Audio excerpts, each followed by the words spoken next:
Deus, Criador de todos nós e Pai amantíssimo, jamais se esqueceu da humanidade. Entregando nossos destinos nas mãos de Jesus, sabe que o nosso Mestre nos conduzirá com amor e sabedoria pela estrada do tempo sem fim. E nesse sentido, Jesus, em tempo oportuno, através de seus profetas, tem feito chegar à humanidade as luzes que lhe norteiam o rumo.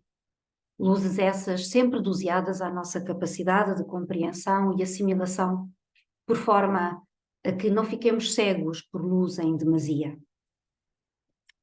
Assim, tendo pessoalmente descido à Terra para nos relembrar os códigos de moral com que já nos beneficiara antes, através de seus emissários, nos prometeu ainda outras luzes que em devido tempo se fariam presentes na Terra.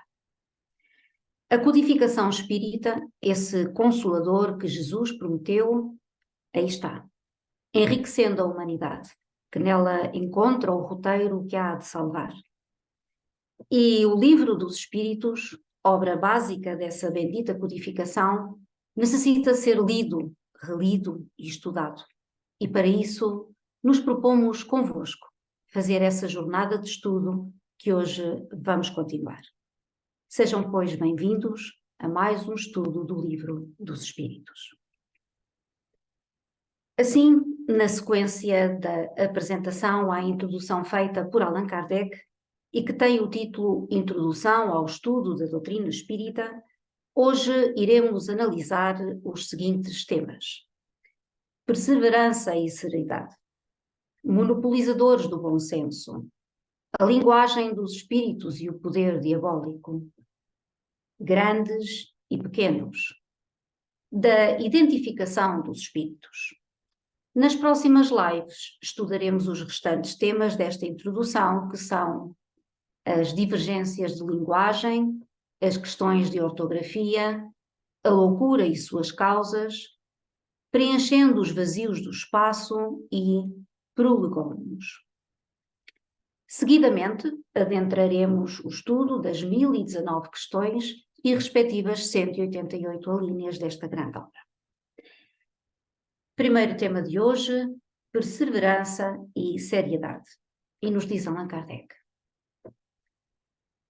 acrescentemos que o estudo de uma doutrina como a espírita, que nos lança de súbito numa ordem de coisas tão nova e grande, não pode ser feito proveitosamente senão por homens sérios, perseverantes, isentos de prevenções e animados de uma firme e sincera vontade de chegar a um resultado. Não podemos classificar assim aos que julgam a priori, levianamente, sem terem visto tudo. Que não imprimem aos seus estudos nem a continuidade, nem a regularidade e o recolhimento necessários. E menos ainda aos que, para não diminuírem a sua reputação de homens de espírito, esforçam-se por encontrar um lado burlesco nas coisas mais verdadeiras ou assim consideradas por pessoas cujo saber, caráter e convicções merecem a consideração dos que se prezam de urbidade. Que se abstenham, portanto, os que não julgam os factos dignos de sua atenção. Ninguém pretende violentar-lhes a crença, mas que eles também saibam respeitar as dos outros. O que caracteriza um estudo sério é a continuidade. Devemos admirar-nos de não obter respostas sensatas a perguntas naturalmente sérias quando as fazemos ao acaso e de maneira brusca, em meio a perguntas ridículas. Uma questão complexa requer, para ser esclarecida, perguntas preliminares ou complementares.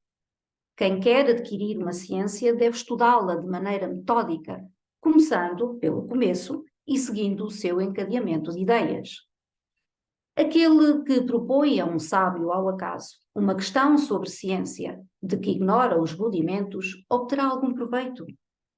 O próprio sábio poderá, com a maior boa vontade, dar-lhe uma resposta satisfatória? Essa resposta isolada será forçosamente incompleta e, por isso mesmo, quase será ininteligível ou poderá parecer absurda e contraditória. Acontece o mesmo em nossas relações com os espíritos. Se desejamos aprender com eles, temos de seguir-lhes o curso. Mas, como entre nós, é necessário escolher os professores e trabalhar com assiduidade. Dissemos que os espíritos superiores só comparecem às reuniões sérias, aquelas, sobretudo, em que reina a perfeita comunhão de pensamentos e bons sentimentos. A leviandade e as perguntas ociosas os afastam como, entre os homens, afastam as criaturas ponderadas. O campo fica, então, livre à turba de espíritos mentirosos e frívolos, sempre à espreita de oportunidades para zombarem de nós e se divertirem à nossa custa. No que se transformaria uma pergunta séria numa reunião dessas? Teria resposta? De quem? Seria o mesmo que lançarmos numa reunião de gaiatos estas perguntas: o que é a alma? O que é a morte? E outras coisas assim divertidas. Se quereis respostas sérias, sede sérios vós mesmos, em toda a extensão do termo, e mantendo-vos nas condições necessárias. Somente então obtereis grandes coisas. Sede, além disso, laboriosos e perseverantes em vossos estudos, para que os espíritos superiores não vos abandonem, como faz um professor com os alunos negligentes. E agora o tema monopolizadores do bom senso. Vejamos o que nos diz Allan Kardec. O movimento de objetos é um facto comprovado. Resta saber se nesse movimento há ou não manifestação inteligente e, em caso afirmativo, qual a sua origem. Não falamos do movimento inteligente de certos objetos, nem das comunicações verbais ou das que são escritas diretamente pelos médiuns. Esse género de manifestações, tão evidente para aqueles que viram e aprofundaram o assunto, não é, à primeira vista, bastante independente da vontade para convencer um observador novato. Não trataremos, portanto, senão da escrita obtida com a ajuda de um objeto munido de lápis, como a cesta, a prancheta, etc. A maneira por que os dedos do médium são postos sobre o objeto desafia, como já dissemos, a mais consumada destreza em participar de qualquer forma da formação das letras. Mas admitamos ainda que, por uma habilidade maravilhosa, possa ele enganar os olhos mais atentos. Como explicar-se a natureza das respostas quando elas superam as ideias e os conhecimentos do médium? E note-se que não se trata de respostas monossilábicas, mas quase sempre de muitas páginas escritas com admirável rapidez, espontaneamente ou sobre assunto determinado. Pela mão do médium menos versado em literatura, surgem poesias de uma sublimidade e de uma pureza impecáveis, que não desmereceriam os melhores poetas humanos. E o que aumenta ainda a estranheza desses factos é que eles se produzem por toda a parte e que os médiuns se multiplicam ao infinito. Esses factos são reais ou não? A esta pergunta só podemos responder: vede e observai. Não vos faltarão oportunidades, mas, sobretudo, observai com constância, por longo tempo e obedecendo às condições necessárias. À evidência, o que respondem os antagonistas? Sois vítimas do charlatanismo, dizem eles, ou joguetes de uma ilusão. Responderemos, de início, que é preciso afastar a palavra charlatanismo de onde não existem lucros, pois os charlatães não agem gratuitamente. Seria, quando muito, uma mistificação. Mas, por que estranha coincidência, os mistificadores se teriam entendido de um extremo ao outro do mundo para agir da mesma maneira, produzir os mesmos efeitos e dar, sobre os mesmos assuntos e nas diversas línguas, respostas idênticas, se não quanto às palavras, pelo menos quanto ao seu sentido. Como é que pessoas sérias, honradas e instruídas se prestariam a semelhantes manobras e com que objetivo? Como teriam encontrado entre as crianças a paciência e a habilidade necessárias? porque se os médiums não forem instrumentos passivos, é claro que necessitam de habilidade e de conhecimentos, incompatíveis com certas idades e posições sociais. Então, acrescentam que, se não há embuste, dos dois lados podem estar embaídos por uma ilusão. Em boa lógica, a qualidade das testemunhas tem um certo peso. Ora, é o caso de perguntar se a doutrina espírita, que conta hoje milhões de adeptos, só os recruta entre os ignorantes. Os fenómenos em que ela se apoia são tão extraordinários que concebemos a dúvida, mas não se pode admitir a pretensão de alguns incrédulos ao monopólio do bom senso, ou que, sem respeito às conveniências e ao valor moral dos adversários, taxem de ineptos a todos os que não concordam com as suas opiniões. Aos olhos de toda a pessoa judiciosa, a opinião dos homens esclarecidos, que viram determinado facto por longo tempo e o estudaram e meditaram, será sempre uma prova, ou pelo menos uma presunção favorável, por ter podido prender a atenção de homens sérios, que não tinham nenhum interesse em propagar erros, nem tempo a perder com futilidades. E agora sobre a linguagem dos espíritos e o poder diabólico. Entre as objeções, algumas são mais consideráveis, pelo menos na aparência, porque baseiam-se na observação de pessoas sérias. Uma dessas observações refere-se à linguagem de certos espíritos, que não parece digna da elevação atribuída aos seres sobrenaturais. Se quisermos reportar-nos ao resumo da doutrina atrás apresentado, veremos que os próprios espíritos ensinam que não são iguais em conhecimentos nem em qualidades morais e que não se deve tomar ao pé da letra tudo o que dizem. Cabe às pessoas sensatas separar o bom do mau. Seguramente, os que deduzem desse facto que tratamos com seres malfazejos, cuja única intenção é de nos mistificarem, não conhecem as comunicações dadas nas reuniões em que se manifestam espíritos superiores, pois de outra maneira não pensariam assim. É pena que o acaso tenha servido tão mal a essas pessoas, não lhes mostrando senão o lado mau do mundo espírita, pois não queremos supor que uma tendência simpática atraia para elas os maus espíritos em lugar dos bons, os espíritos mentirosos ou esses cuja linguagem é de revoltante grosseria.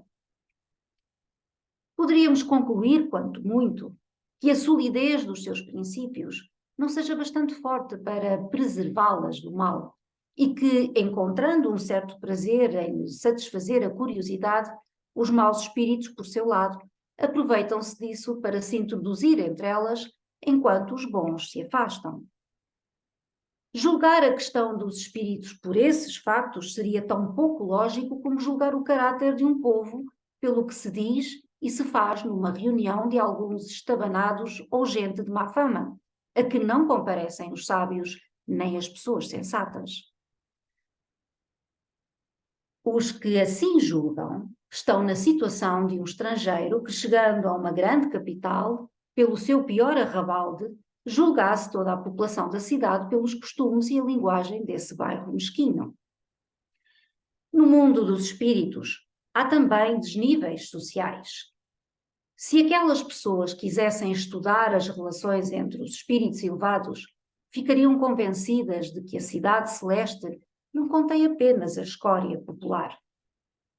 Mas, perguntam elas, os espíritos elevados chegam até nós? Responderemos, não permaneçais no subúrbio.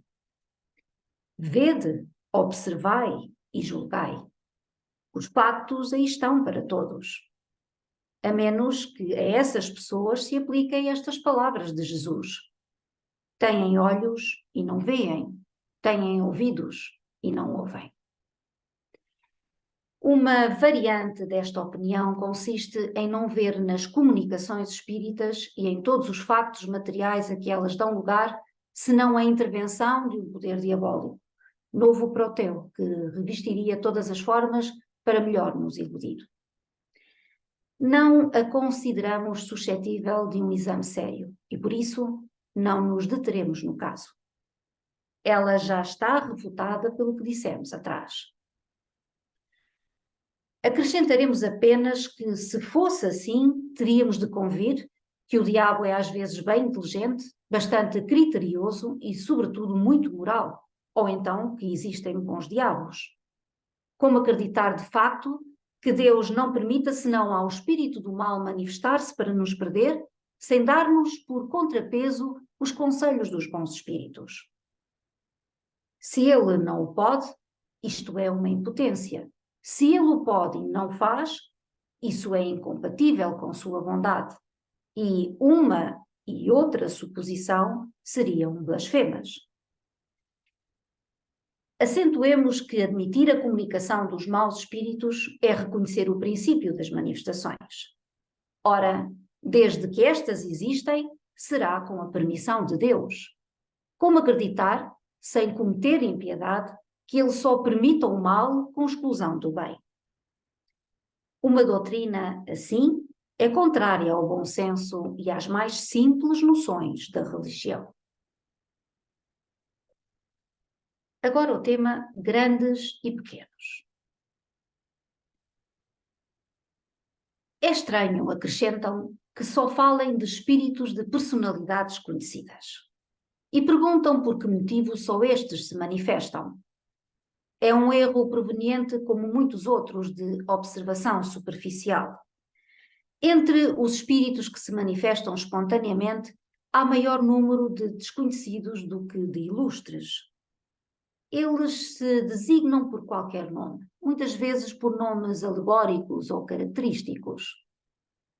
Quanto aos evocados, desde que não se trate de parentes ou amigos, é muito natural que sejam de preferência os conhecidos.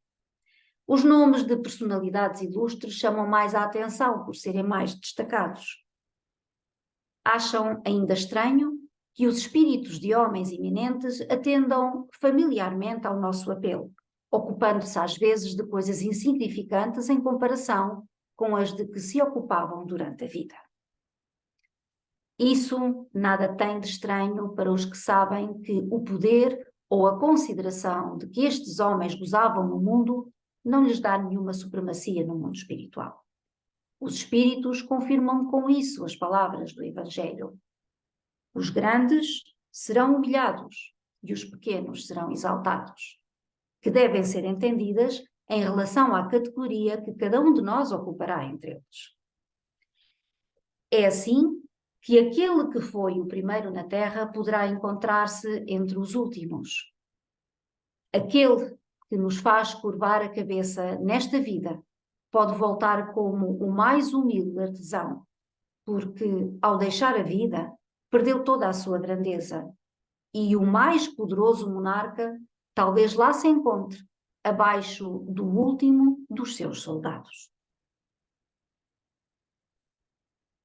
Sobre a identificação dos espíritos, nos diz Kardec. Um facto demonstrado pela observação e confirmado pelos próprios espíritos é que os espíritos inferiores se apresentam muitas vezes com nomes conhecidos e respeitados.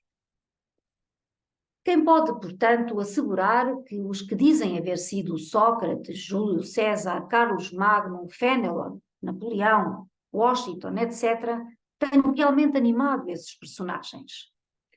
Essa dúvida existe entre alguns adeptos bastante fervorosos da doutrina espírita. Admitem a intervenção e a manifestação dos espíritos, mas perguntam que controle podemos ter da sua identidade. Esse controle é de facto bastante difícil de realizar, mas se não pode ser feito de maneira tão autêntica como por uma certidão de registro civil, pode ser-o por presunção, através de certos indícios. Quando se manifesta o espírito de alguém que pessoalmente conhecemos, de um parente ou de um amigo, sobretudo se morreu há pouco tempo, acontece geralmente que sua linguagem corresponde com perfeição às características que conhecíamos. Isto já é um indício de identidade. Mas a dúvida já não será certamente possível quando esse espírito fala de coisas particulares, lembra casos familiares que somente o interlocutor conhece. Um filho não se enganará, por certo, com a linguagem de seu pai ou de sua mãe, nem os pais com a linguagem do filho. Passam-se algumas vezes nessas evocações íntimas coisas impressionantes, capazes de convencer o mais incrédulo. O cético, mais endurecido, é muitas vezes aterrado com as revelações inesperadas que lhe são feitas. Outra circunstância bastante característica favorece a identidade. Dissemos que a caligrafia do médium muda geralmente com o espírito evocado, reproduzindo-se exatamente a mesma de cada vez que o mesmo espírito se manifesta. Constatou-se inúmeras vezes que, para pessoas mortas recentemente, a escrita revela semelhança flagrante com a que tinha em vida. Têm-se visto assinaturas perfeitamente idênticas. Estamos longe, entretanto, de citar esse facto como uma regra, sobretudo como constante. Mencionámo-lo como coisa digna de registro. Os espíritos que atingiram certo grau de depuração são os únicos libertos de toda a influência corporal. Mas, quando estão completamente desmaterializados, esta é a expressão de que se servem, conservam a maior parte das ideias, dos pendores e até mesmo das manias que tinham na Terra, e este é ainda um meio pelo qual podemos reconhecê-los. Mas chegamos ao reconhecimento, sobretudo, através de uma multidão de detalhes que somente uma observação atenta e contínua pode revelar. Vêem-se escritores discutirem suas próprias obras ou suas doutrinas, aprovando-lhes ou condenando-lhes certas partes. Outros espíritos lembrarem circunstâncias ignoradas ou pouco conhecidas de suas vidas ou suas mortes. Todas as coisas, enfim, que são pelo menos provas morais de identidade, as únicas que se podem invocar tratando-se de coisas abstratas. Se, pois, a identidade do espírito evocado pode ser, até certo ponto, estabelecida em alguns casos, não há razão para que ela não possa ser em outros. E se, para as pessoas de morte mais remota, não temos os mesmos meios de controle, dispomos sempre daqueles que se referem à linguagem e ao caráter. Porque, seguramente, o espírito de um homem de bem nunca falará como o de um perverso ou imoral. Quanto aos espíritos que se servem de nomes respeitáveis, logo se traem por sua linguagem e suas máximas. Aquele que se dissesse Fénelon, por exemplo, e ainda que acidentalmente ferisse o bom senso e a moral, mostraria nisso mesmo o seu embuste. Se, ao contrário, os pensamentos que exprime são sempre puros, sem contradições, constantemente à altura do caráter de Fénelon, não haverá motivo para duvidar-se de sua identidade. Do contrário, teríamos de supor que um espírito que só prega o bem pode conscientemente empregar a mentira sem nenhuma utilidade. A experiência nos ensina que os espíritos do mesmo grau, do mesmo caráter e animados dos mesmos sentimentos se reúnem em grupos e em famílias. Ora, o número dos espíritos é incalculável e estamos longe de conhecê-los a todos. A maioria deles não tem nomes para nós. Um espírito da categoria de Fénelon pode, portanto, vir em seu lugar, às vezes mesmo com o seu nome, porque é idêntico a ele e pode substituí-lo e porque necessitamos de um nome para fixar as nossas ideias. Mas que importa, na verdade, que um espírito seja realmente o de Fénelon? Desde que só diga boas coisas e não fale senão como faria o próprio Fénelon, é um bom espírito. O nome sob o qual se apresenta é indiferente e nada mais é, frequentemente, do que um meio para a fixação de nossas ideias. Não se verificaria o mesmo nas evocações íntimas, pois nestas, como já dissemos, a identidade pode ser estabelecida por meio de provas que são, de alguma forma, evidentes. Por fim, é certo que a substituição dos espíritos pode ocasionar uma porção de enganos, resultar em erros e muitas vezes em mistificações. Esta é uma das dificuldades do espiritismo prático. Mas jamais dissemos que esta ciência seja fácil, nem que se possa apreendê-la brincando, como também não se dá com qualquer outra ciência. Nunca será demais repetir que ela exige estudo constante e quase sempre bastante prolongado. Não se podendo provocar os factos, é necessário esperar que eles se apresentem por si mesmos. E frequentemente eles nos são trazidos pelas circunstâncias em que menos pensamos. Para o observador atento e paciente, os factos se tornam abundantes, porque ele descobre milhares de nuances características que lhe parecem como raios de luz. O mesmo se dá com referência às ciências comuns. Enquanto o homem superficial só vê numa flor a sua forma elegante, o sábio descobre verdadeiras maravilhas para o seu pensamento. Bom, concluímos aqui nossa apresentação de hoje. Em nome do Grupo de Estudos Espíritas Isabel de Aragão, agradecemos a vossa presença, deixando desde já o nosso convite para o próximo estudo desta obra. Bem-aja a todos e até lá, votos de muita paz.